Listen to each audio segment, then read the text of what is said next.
राजस्थान के विधानसभा चुनाव से पहले मुख्यमंत्री अशोक गहलोत और पूर्व उप मुख्यमंत्री सचिन पायलट के बीच का मनमुटाव खुलकर सामने आ चुका है। ये बात आप बखूबी जानते हैं कि सचिन पायलट 2020 से लेकर अब तक बिना किसी पद के काम कर रहे हैं। 2020 में उनके बगावती तेवर देखने को मिले थे। उस वक्त उप मुख्यमंत्री पद और प्रदेश अध्यक्ष पद से उन्हें इस्तीफा देना पड़ा था, लेकिन अब दावे किए जा रहे हैं कि पार्टी हाईकमान एक बार फिर से सचिन पायलट को प्रदेश अध्यक्ष पद सौंपना चाहते हैं। जहां एक तरफ सचिन पायलट को लेकर अटकलें तेज हैं कि वह नई पार्टी का गठन कर सकते हैं, वहीं ये भी दावे किए गए कि सचिन पायलट अन्य पार्टी की तरफ रुख कर सकते हैं। हालांकि इन खबरों पर विराम लगा दिया गया है केसी वेणुगोपाल और सुखजिंदर सिंह रंधावा की तरफ से कि पायलट कहीं भी नहीं जाने वाले हैं। पायलट ने ऐसे कोई भी संकेत नहीं दिए हैं। वह कांग्रेस में हैं और आगे भी वह कांग्रेस में ही रहेंगे। लेकिन अब इसी बीच देखा जाए तो पायलट के करीबी नेता भी तमाम दिक्कतों का सामना कर रहे हैं। वहीं दूसरी ही तरफ गहलोत सरकार के मंत्री भी। आपको जानकारी दे दें कि पायलट के खास अभिमन्यु का अध्यक्ष पद अब चक्रव्यूह में फंसा हुआ है।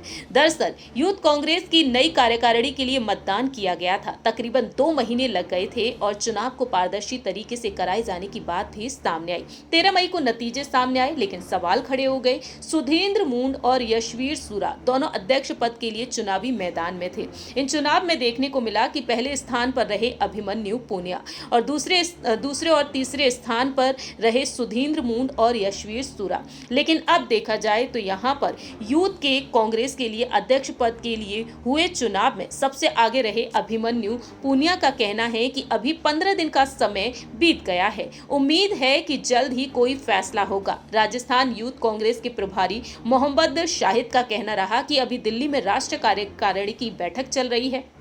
पंजाब, असम और राजस्थान का परिणाम अभी घोषित नहीं हुआ है। ऐसे में थोड़ा इंतजार करना पड़ सकता है। चुनाव पूरी तरह से फेयर हुए हैं। सूत्रों की माने तो दावे किए जा रहे हैं कि इस मामले पर अभिमन्यु भले ही उम्मीद कर रहे हैं, लेकिन अभी परिणाम आने की संभावनाएं नहीं है।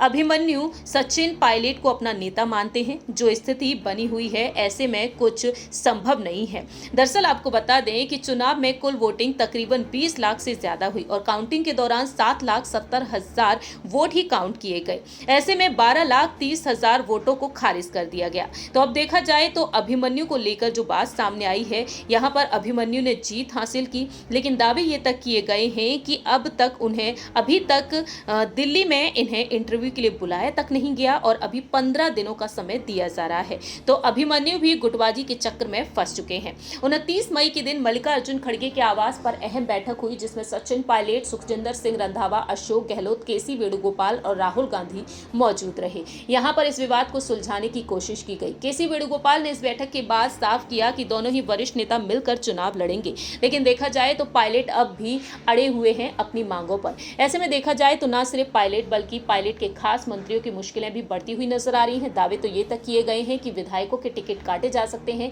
लेकिन उनके काम के आधार पर उन्हें टिकट मिलेगा। देखते हैं कि आखिरकार यहाँ पर किस तरह से सियासी संकट पर हल निकाला जाएगा, क्योंकि राहुल गांधी अमेरिका के दौरे पर हैं और अमेरिका से वह जल्द ही वापस लौटेंगे। इस खास रिपोर्ट में इतना ही। बाकी के तमाम अपडेट्स के लिए आप देखते रहिए नेक्स्ट 9 न्यूज।